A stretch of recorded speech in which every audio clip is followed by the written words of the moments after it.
the price of a commodity.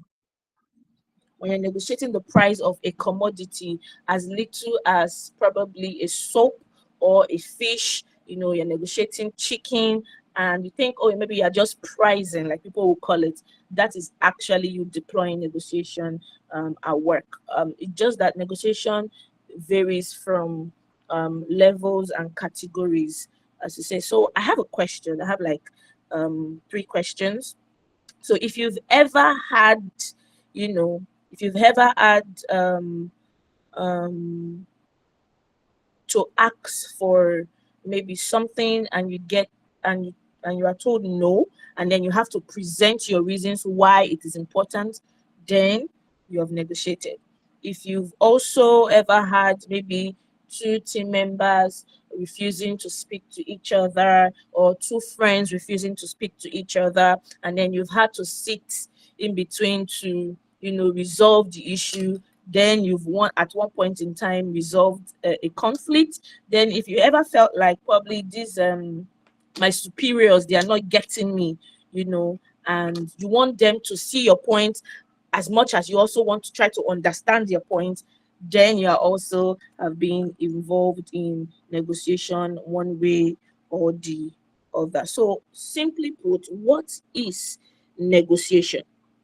What is negotiation? Please feel free to raise your hands if you are not following. If you want to call me back, please feel free to do that. So what is negotiation, right? Negotiation, simply put, is the structured communication process or a dialogue aimed at reaching a mutual agreement, simply put, right? It's a communication process or a dialogue between two or more persons with the aim of reaching a mutual agreement. Now, negotiation is not about winning. Negotiation is not about winning. As a matter of fact, by the time you put winning, that you must go into this and get your point at the end of the day, while that is good, there are some things you might also be missing along the line. Negotiation is actually finding the common ground between party A or party B or me and this other person, and then the interest. What our interest? Not just what we are asking. Why is this person asking what is asking, or why am I standing on this position, right? So by the time you are able to understand the why, then you can easily negotiate further. So negotiation, like I said, is not about winning the argument. Negotiation is not about standing on your point and saying that, oh, it must be. All right, it is all about conflict resolution, resources allocation, and then value creation using the skills that you have at your disposal. So is the prime, and in a professional setting as leaders, this is very key for you to have. Now I want to give you a case in point.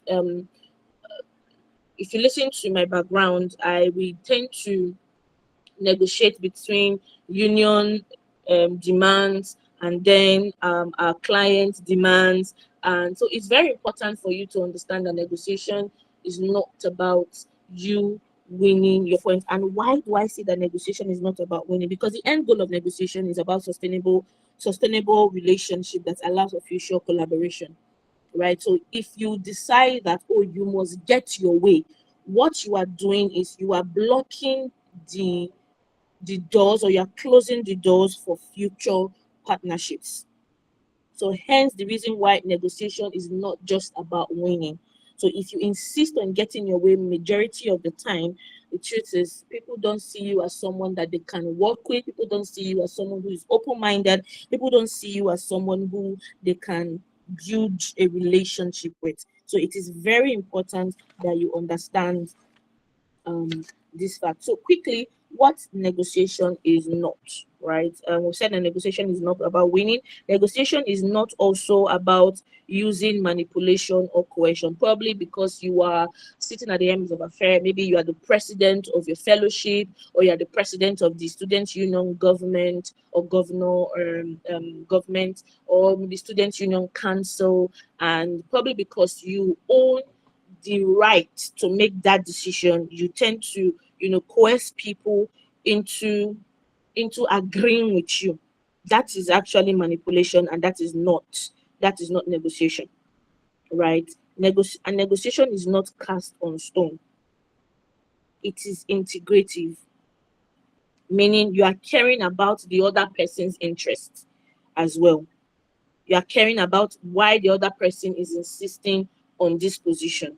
So negotiation is not something that is cast on stone. It is not a football match where one party has to win and there's a party has to lose. That if they arrive at a draw, you have to go to penalty to say there must be a winner. No, you can actually, in negotiation, you can actually arrive at a draw and everybody goes home smiling, right? So, and then negotiation is not also about constantly giving in or overly being accommodating. Negotiation is not about constantly giving in to people's demand or overly accommodating. You do not have to compromise your core values and objective just because you want to keep peace. People with the popular parlance, my boss will always say it, for peace to reign. For peace to reign, let us allow it now, Ella, for peace to reign.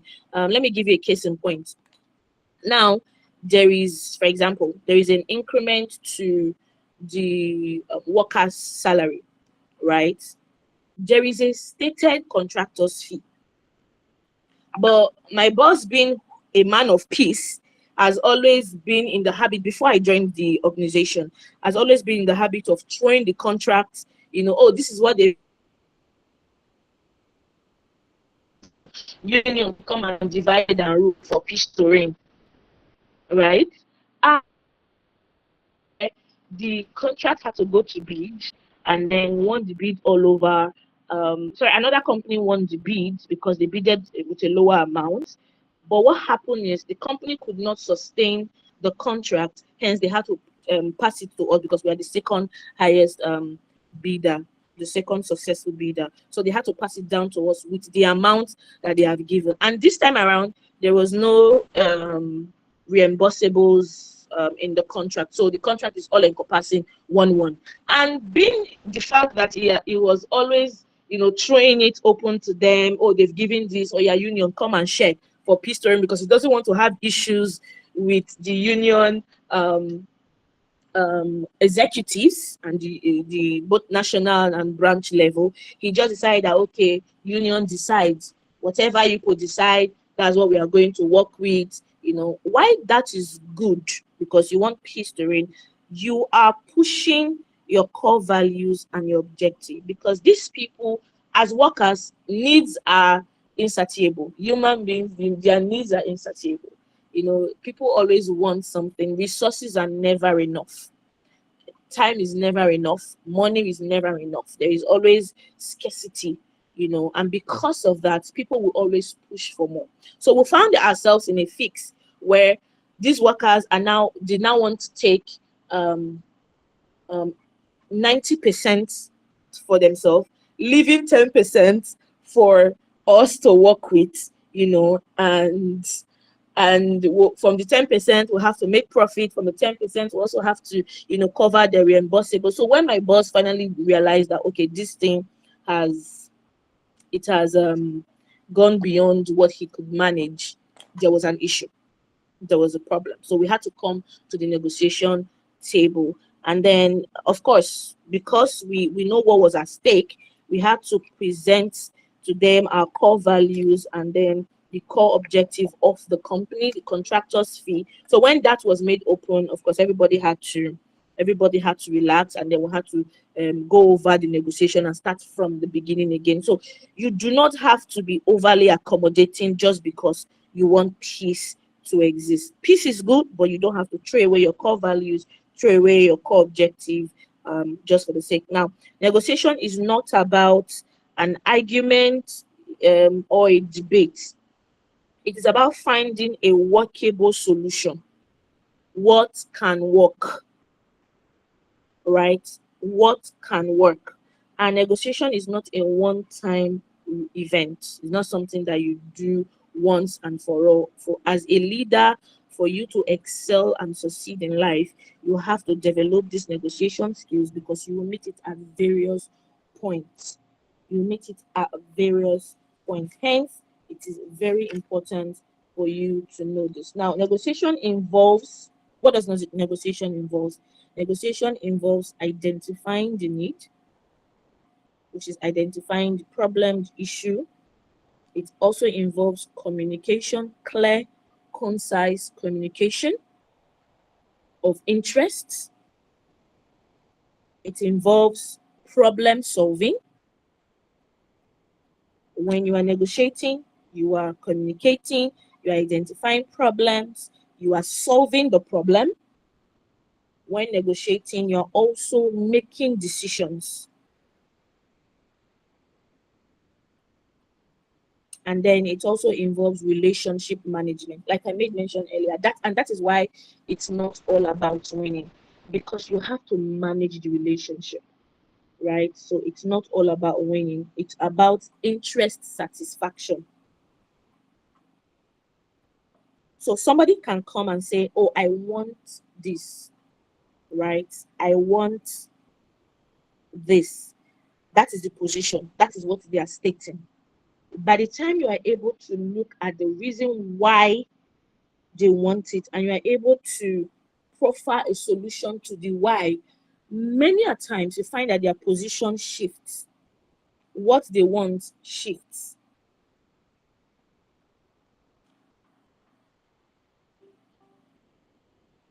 Are you following? I want to get a Yes, feedback. ma'am. All right. Thank you very much, Manuel. So by the time you are able to understand, identify the need or the issue, you communicate concisely and clearly, solve problem, make decisions, and manage the relationship, then you have successfully negotiated. Because negotiation is not complete until all of this is involved.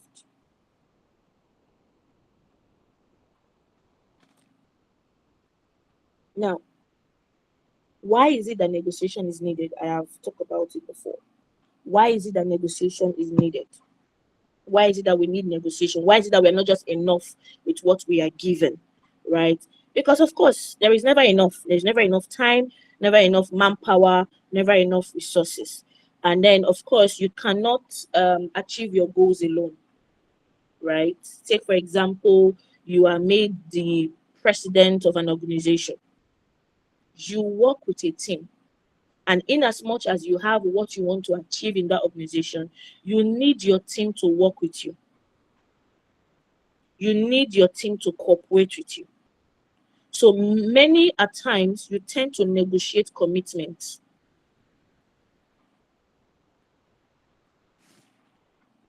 So you tend to negotiate commitments. We have moved from the era of coercive leadership, to leadership relying on influence, collaboration. So that's the reason why you have to negotiate commitment using your influence, using collaboration, right? Especially when it's a volunteering skill. So for example, you're a leader in your school fellowship, right? It's a volunteering work. People are there. You don't have to use force, because if you use force, people can as well abandon you in the project. So you have to negotiate their commitment. Of course, another reason why negotiation is needed and why we should not just, it's not okay, or people don't just accept it, is because we have diverse perspective, right? There are different backgrounds, different training, different life experiences, different definition of what fairness is, different, like somebody said that um truth is subjective to your understanding of what truth is, right? So there are diverse perspective, diverse background. People you are working with comes from different background. They have different upbringing. They have different trainings. They've had different life experiences. They have different ways they even see life. Hence, you need to negotiate with them so that to bring them to your point of view, you have to negotiate your way through. And of course, negotiation is needed to also bridge the gap, right? For superiors and of course people they are leading, many a times superiors see the people under them, of course, for example, um, dean of faculties, they see the students as inexperienced, right? Why we students, Gen Z generation, according to what's in vogue now, millennium and all of those generation, alpha and the rest, they see this dean of faculties, this faculty advisors, they see them as what, out of touch. So negotiation is needed for you to bridge the gap between these two um, different categories of persons, so as to arrive at a mutually conclusive solution. I hope you are following. Please, if you have any question, don't fail to ask. Now, why is negotiation a critical skill for leaders? Like I've said, as a leader, you barely operate in a vacuum, right? You cannot operate in it, and you cannot just be a leader issuing commands, do this, do that, do this. If you I was a member of um my school my hostel leadership in while I was in school in Delta State University Ule campus. I was in IVL hostel, and in IVL hostel you have people who were heading the hostel. They make rules for the hostels. They talk about the hostel security, the welfare of the people in the hostel. We tend to put curfew timelines and all of those things. So because we understand that leadership does not exist in Europe. So if you tend to want to use coercion, issue commands, you find out that you are losing the relationship between the people. And it is also necessary for leaders to have these core negotiation skills because it tends to drive effective stakeholder management.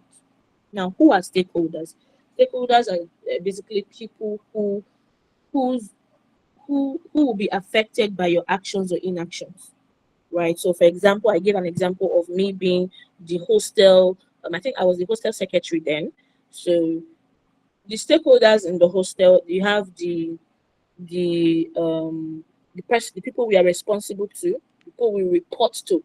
They are the higher ups. We have the fellow hostelites, fellow students in the hostel. They are also stakeholders in the hostel. So our actions, our decisions, our communication, they will be affected. They will be affected by those things. So as a result of that, it is important for us to negotiate fairly on their behalf and even with them, so that we'll be able to manage them very well. Another reason why a leader needs to have this core negotiation skill is because of conflict resolution. You need to be able to constructively resolve conflict, manage conflict. Friction is inevitable. If you are skilled in negotiation, you can easily de-escalate tension and then move parties away from their rigid position to a position that is mutually beneficial for all parties. And at the same time, you're also maintaining peace, maintaining harmony. So it is very, very important that you also learn about negotiation. I will give a case scenario with something that happened very recently, one of the contracts that came up. Now, it's also very important to secure critical resources. I remember then, while in IVL, so we needed, our hostel was out of, we had issues with our pumping machine. So there was no water in the hostel. So we needed an alternate solution so that every other person could, of course, the responsibility will fall back on the leaders of the hostel. So we had a meeting and we discussed on how to get this water, right?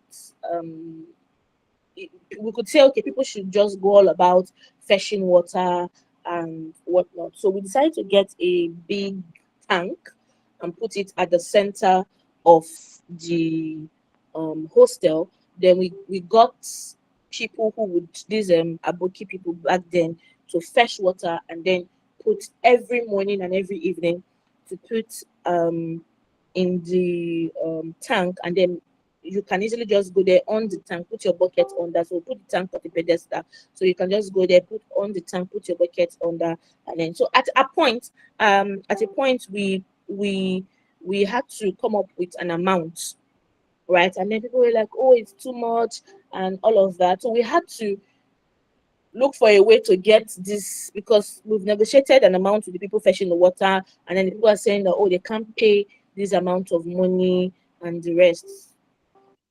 And then there was curfew time. So for you to leave your hostel, go out at night to go and be getting water from a very far distance was cumbersome. So you either get water or you don't even have. Toilet to be smelling, right? So if there is no water, it will lead to the hostel not being clean, the toilets not being clean, and of course it can lead to breakout of infection and what have you. So these are the reasons why we had to come up with that solution. And our position is everybody should pay a certain amount of money to be able to get access to this water. And the reason is this. So many of them, they weren't seeing the reason why we had to do this. So we had to partner with the social director in school, right? So hence we had to negotiate with him, get him to see why we needed his partnership. And of course, it was running for another term. So we had to use that to our advantage, saying that, okay, if you're able to provide this water for us, you can put that as part of your manifesto, when you're coming down for your welfare position and what have you. So of course we're able to use that and then secure the resources that we needed in the hostel at that point in time. And of course it fosters long-term collaboration.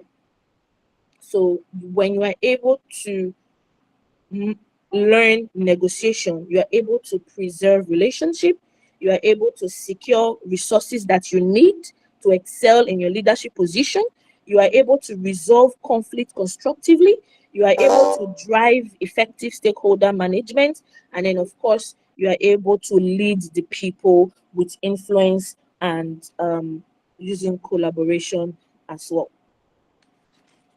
I hope you are following. Yes, ma. All right. Thank you very much. Yes, ma'am.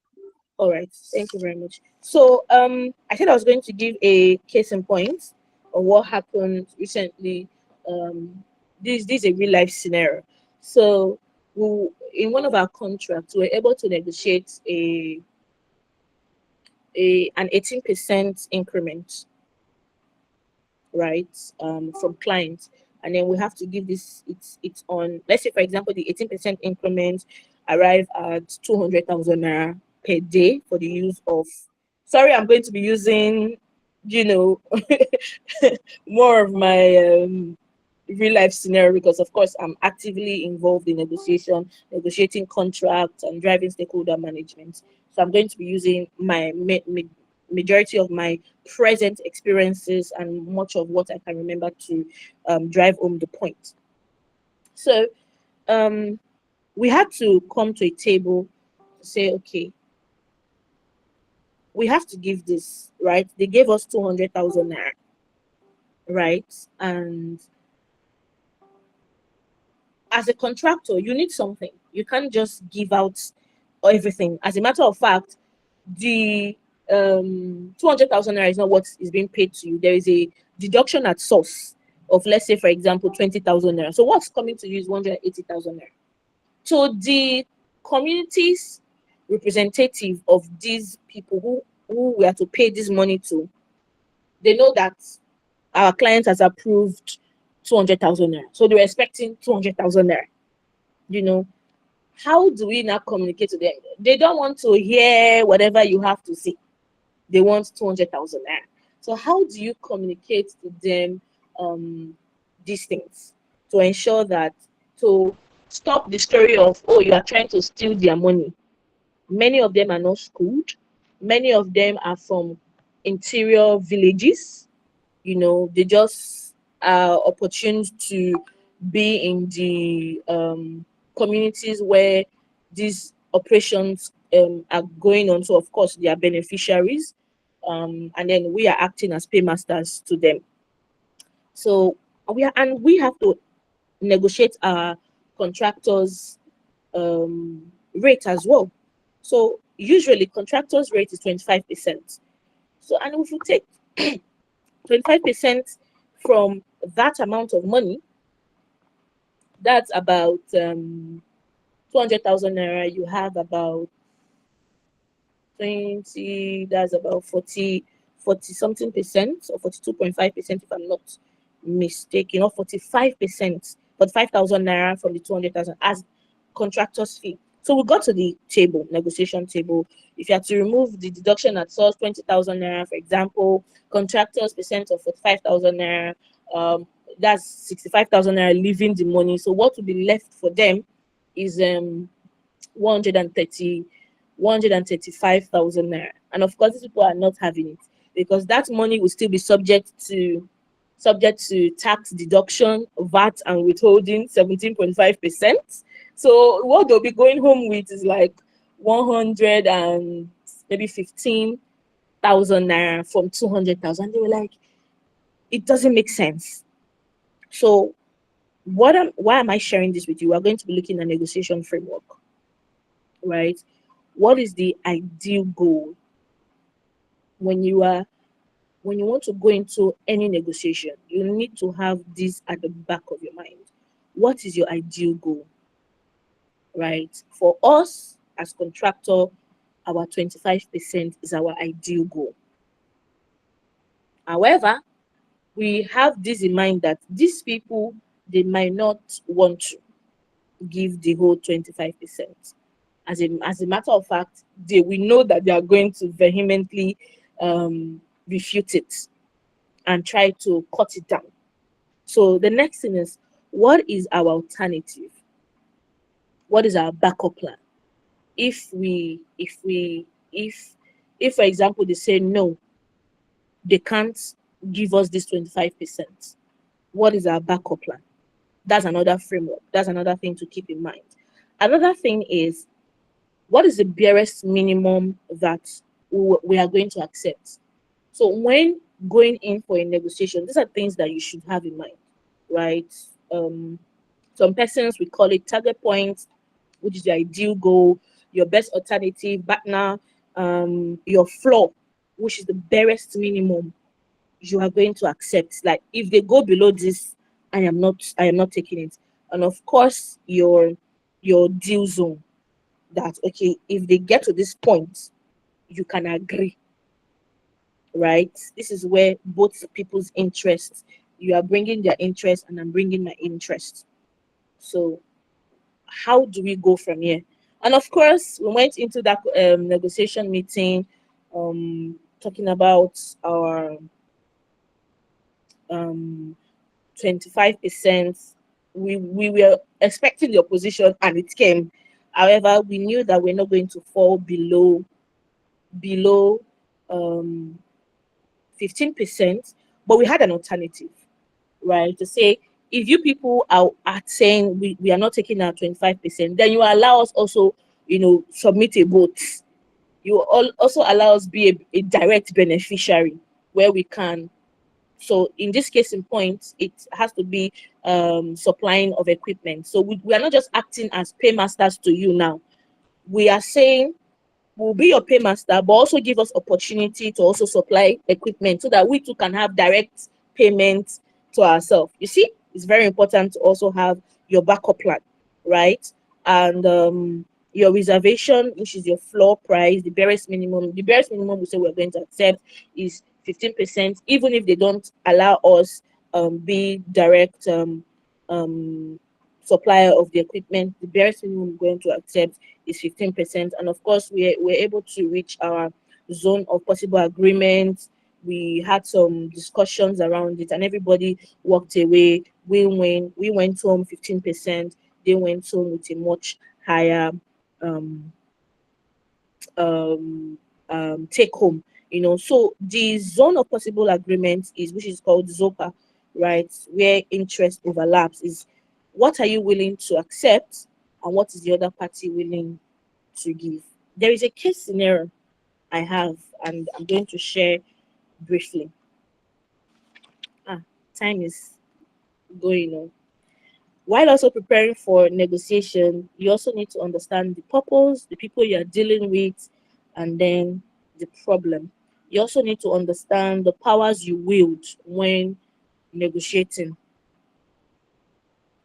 Legitimate power, coercive power, reference power, informational power. I'm going to talk about informational power very quickly, and why it is important for leaders to have informational power when negotiating. Informational power is basically data. When talking to people, when negotiating for something, don't just go, we want this, or telling the person, this food in this, for example, this food in this canteen is bad. We need it changed. Data could be based on the complaints we've received, right? We are able to collect feedbacks from 75% of the people who patronize this restaurant, and from the feedback, 75% is saying that the food um, is not very edible, right? So you are not just telling people that, oh, the food is bad. You are giving data, information. How did it help? How did this help me? I remember when we were negotiating for something, a contract, an increment in one of our contracts, and we wrote an email, very long email to our clients, and they looked at the email. First and foremost, after 2 weeks, they did not respond to us. Wrote another follow-up email, and by the time they finally responded to us, they just added a little bit of um, money to it. And I looked at it and I was like, this is not fair. It's not something that we can accept. My management on the other hand is already saying that, oh well, at least we got something, trying to be accommodating. At least we got something. And I was like, these people, we can actually get more, right? I've seen what they're offering. I know our strong point, and I know that we can get more. So what did I do? I called the accounts department and I said, okay, break down this, whatever we are trying to get, break it down. Let them see numbers. Let them see what they're offering to us. Let them see what our operational cost is. And let them see also what our profit is. And then by so doing, they're seeing the reason why we are asking for more. And of course, I worked with the account department, and the very next day, this is not 1 week after or 2 days after, or maybe the very next day after we sent that email, we received a counter offer. One of the contracts was increased by 50%. The other one was increased by 25%. So in total, we got some 5% increment. This was something that they just gave us something, touch. And at first, management was like, oh, are you sure? They weren't I'm like, data is numbers. When these people see it, they will be able to relate with it. And of course they did. So it is very important that when you are negotiating, you have your informational power. It is key. Go in with data. Tell the people why, with data, with numbers, with points, with statistics. Don't just speak verbally or verbatim. You are not really going to get much. Now, what to do? Let me just, because of time. Ooh.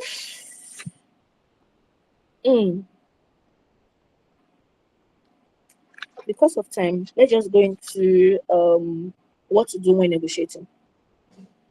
what to do when negotiating. Focus on the people. When negotiating, focus on the people. Learn to separate the people from the problem. The people are not your problem. Many a times when we come to negotiation, we see the people as the problem. So the people are not, I always tell my boss, these union people are not our problem. Even if you tend to sack these people, another set of people who join, because of course it's their fundamental human right, freedom of association, right? By the time they join another union, they will still come for demands. So the people are not the problem, right? So learn to separate the people from the problem. Another thing when negotiating is focus on the interest than the position. Now, what is interest? Interest is why, position is what. What they want is their position. Why they want what they want is their interest.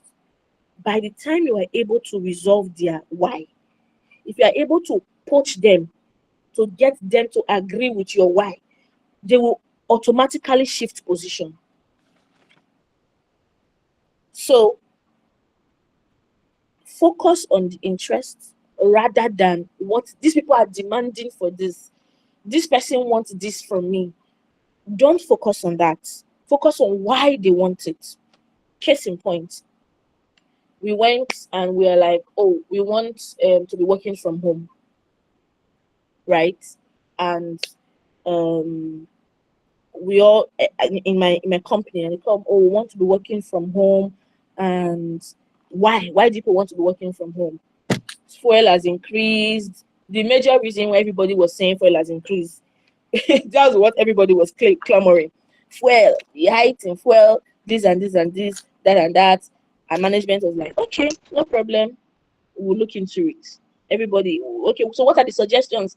We want 2 days working from home, Monday, Friday, we can resume. And then other people were clamoring for, or we can take a shift. Why this set work today, tomorrow this set will work? And everybody, we're just taking our position to say, oh, we want to work from home. What the management do? All they did was just add fuel allowance, and that took care of the why. Fuel, we just said the reason is because they asked, why do people want to work? Fuel is expensive, transportation, this, that. So we just received a memo from HR, I think about 2 weeks afterwards, and the memo says, oh, going forward, you have this allowance on your fuel, on transportation, for management and the rest. So the next time, because we're supposed to meet management in some days, they said they will get back to us. So the next time we were meeting, and management is like, okay, so the working from you, all right, some persons were already shifting them. Like, well, there's already fuel allowance now, so there's no point working from home again. So you see the reason why. So when you focus on the interest, positions will definitely shift, right? Then when negotiating, give options, generate multiple solutions to the problem. Always generate multiple solutions to the problem. Use facts, like I've said.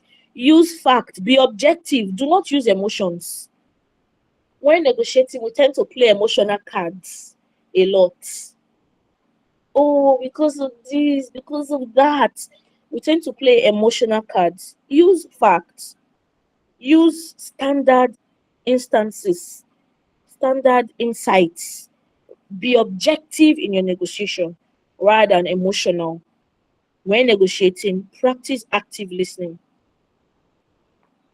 Practice active listening. It's very key.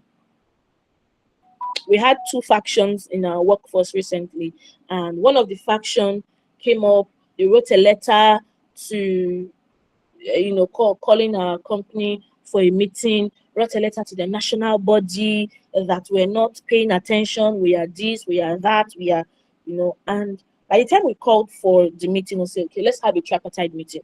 This faction, the national body, and us. And then we are listening to them state their position. And while listening to them, we find out that these people, they are just aggrieved because as at the last election, they were not given any position. So in their mind, they feel that management or company was favoring some sect of people rather than them. That was their underlying problem. So in all of their demands, at the end of the day, I just told my MD, solution is this: speak with the national executive, let them look for a way to put this their head, the person spearheading this their team, right? Because by the time you're able to pick their leader out, the team usually scatter. This person, let them give a de facto position, or so let's even see what he's going to do and try him, right? By the time you did that, that faction just automatically scattered. So practice active listening. Many people, when they are even talking, they have personal grievances, personal ammunitions, and that's the reason why they are even stating their position. Ask open-ended questions. Know your alternative. The stronger your alternative, the stronger your negotiation power. Anchor intelligently. Anchor intelligently. When stating your position, don't just state, like, for example, you want 150,000. Don't just say 150,000. You want a particular partnership. Don't just state it, right? Anchor it higher, and then provide the value why you are asking, the value that is going to, your request is going to bring. Bargain concessions. If I'm going to be conceding this, then you should be able to give me this, like we did in the other party. So we told them, if we are going to be reducing our percentage from 25 to 15, then you should be able to allow us as independent contractors to supply equipment. And we got it. Because as long as it's not affecting their money. So they just gave us a slot. Oh yeah, now. So always learn to bargain concessions and then have a win-win mindset. Have a win-win mindset.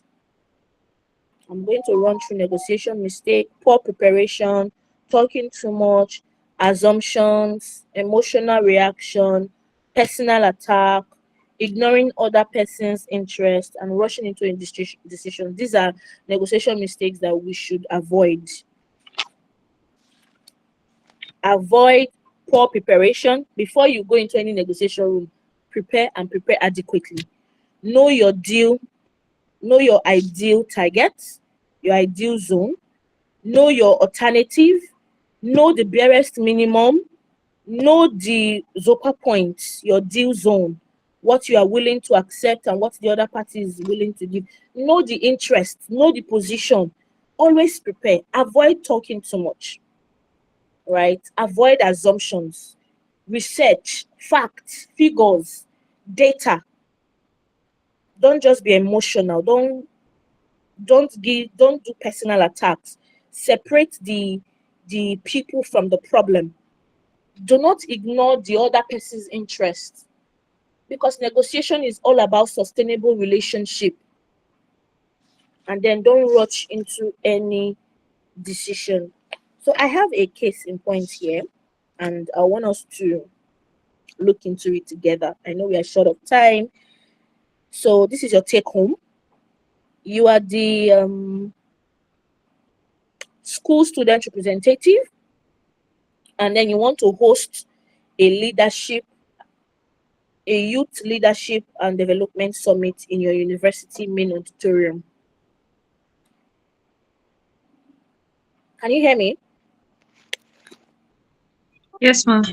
All right. So you are the school representative, and then you want to host, for example, now this leadership training that we are having now, you want to host it in your school, right? But you want to use the university main auditorium, right? And you're also sourcing for funding from the school. And the reason why you're sourcing for funding from the school, because you are a student union representative, right? So you're sourcing from funding from the school. However, the dean has issues with funding, security, and venue maintenance. The dean's position is the school does not have enough money right now because the students, they've exceeded they've given them their budget for the year. The last time they used the school auditorium, they damaged some seats, and then it caused a lot of ruckus in school. Now, as the student union representative, you want to go into this negotiation room with the dean. How will you go about it? What is your position? Your position is that you need the school to fund your program and also allow you access to the main university auditorium. What is your interest? Your interest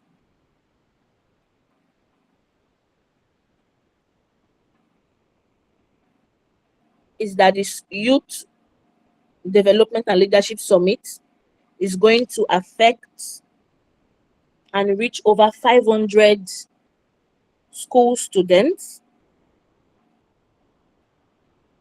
and bring about developmental changes and groom future leaders.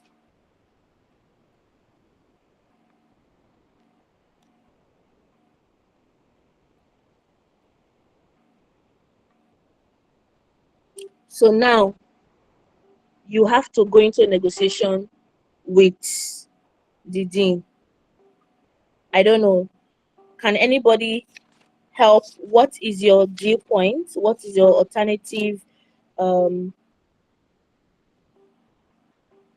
don't know if you should take this as an assignment and then you are going to submit. Mr. Great, what do you think? Yeah, I mean, anyone that works for you. Just that we are. I mean, I'm looking at time because you said it's supposed to end by 9.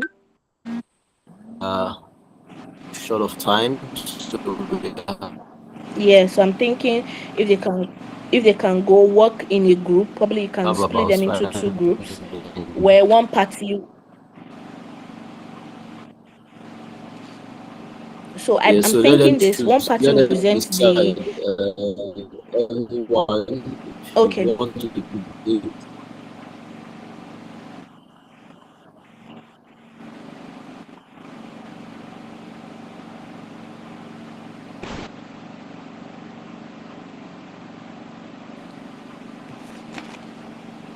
Hello.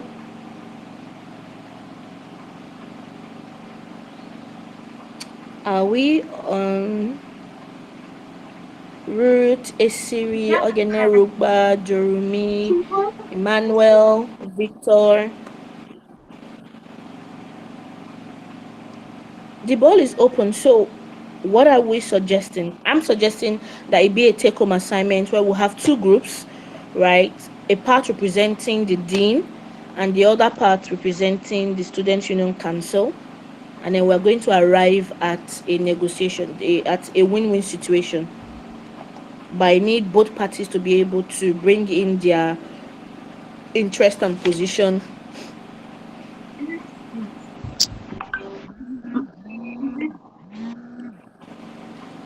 It's fine if we have it as the take-home assignments with 2 groups. Okay.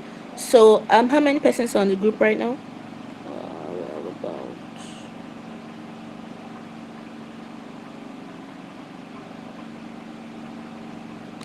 Okay, so who said is representing the SUG?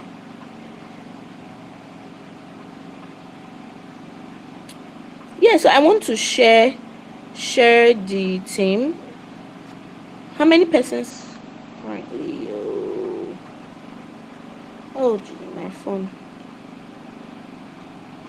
So currently we are 15 on this call, right?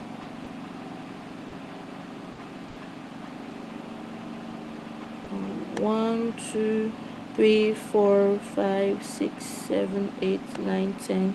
Okay, 11, 12, 13.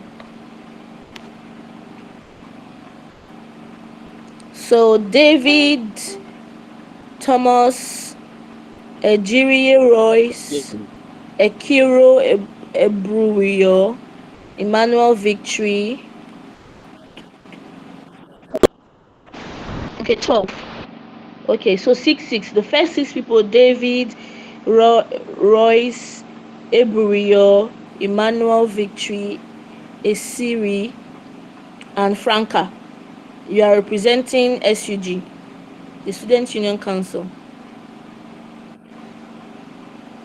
Then Joy, Ogenerugba, Ojurumi, Ruth, Victor Izu, and Victor Phantom, and Victory Obinwanne. You are representing the Dean. Hello. Okay, ma'am. Okay, so you are going to work together as a team, and we're going to come up with your negotiation framework and then arrive at a possible win-win situation for all parties, because that's the end goal of negotiation. The end goal of negotiation is sustainable relationship that allows for future partnership and collaboration. So before I leave your faces, right, this is a quick test for you. When negotiating, first question, what do you want? Second question, as relating to the end goal of negotiation, how do you want your next party to feel about you when you leave? If you are only able to answer what you want, you are haggling, meaning you are just going over a fixed disposition.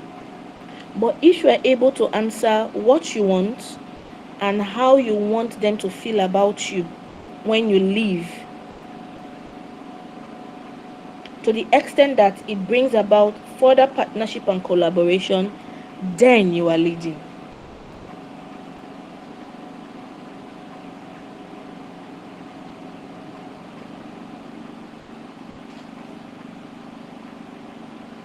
So as you are going to be negotiating amongst yourself, know what you want, know how you want them to feel about you.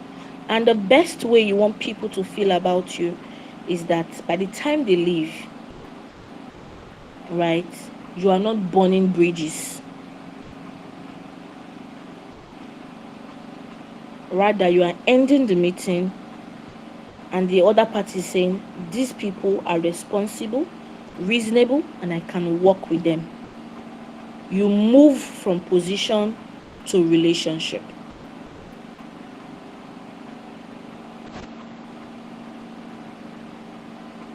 So do not be individuals who haggle between points. Be individuals who lead conversation and drive negotiation rooms. I hope we are able to learn something.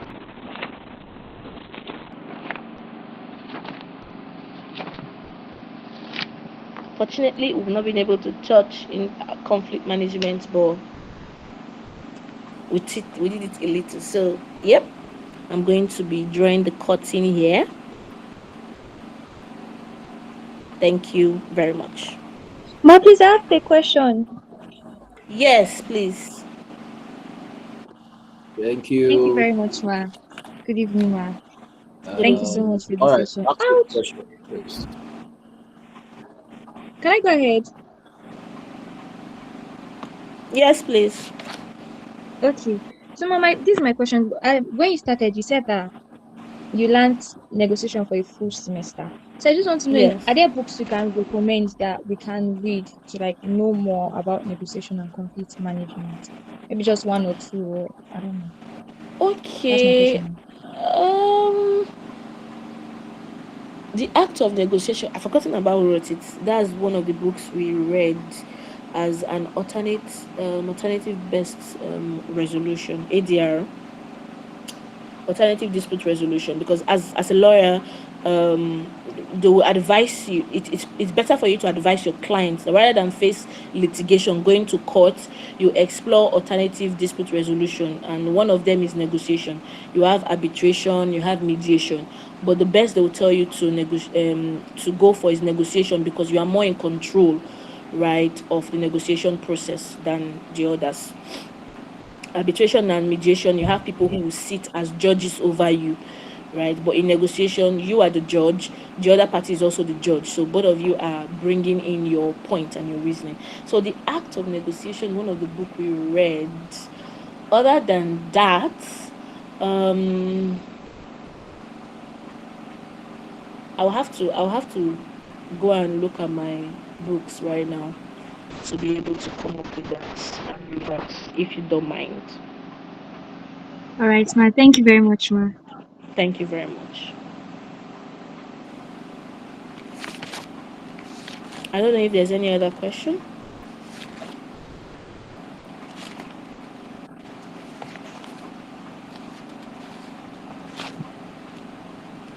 Any other question before we call it a day?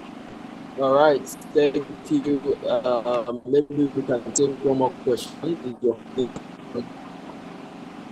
what?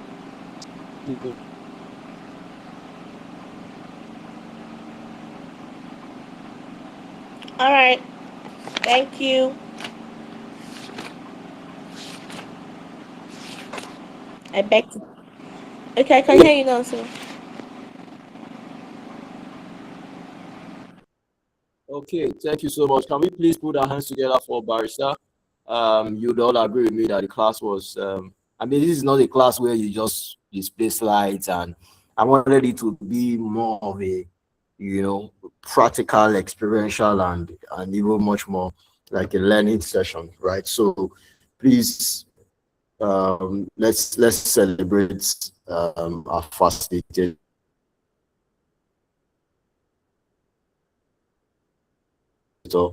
Was an interesting class. And you agree with me that I've always said it. I think I've said it before that your learning does not stop in class. We were divided into groups. Am I right? Barrister, we've been divided into groups, and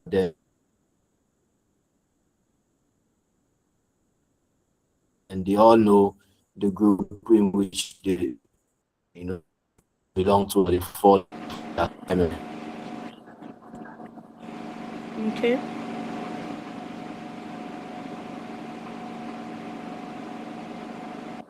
I need to respond because I want us to have that captured.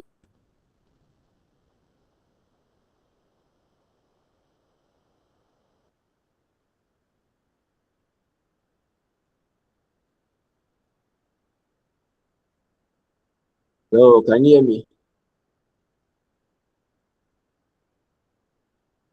Can anybody, I can hear you. I can hear you. can anybody hear me?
All right, guys.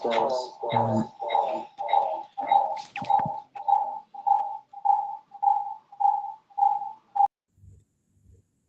Apologies, everyone. Can you hear me? My network has been misbehaving. Apologies. I guess we'll call it a day. Thank you so much, Barrister. Thank you for the class. Thank you for the teaching, and thank you for giving us an opportunity to practice what you have shown us or taught us today. So everyone, guys, would have another class next week. We would continue the conversations on the group. We have an assignment. This one is a very unique one, so we are going to track it, right? I'm seeing the conversations already on the group, so let's be part of it, participate, right? That's a way to improve your learning, and then be better at what you are being taught, right? So we call it an evening. I'll see you guys on the group, and then we'll have the next live class on Saturday next week. Bye, everyone. Good night.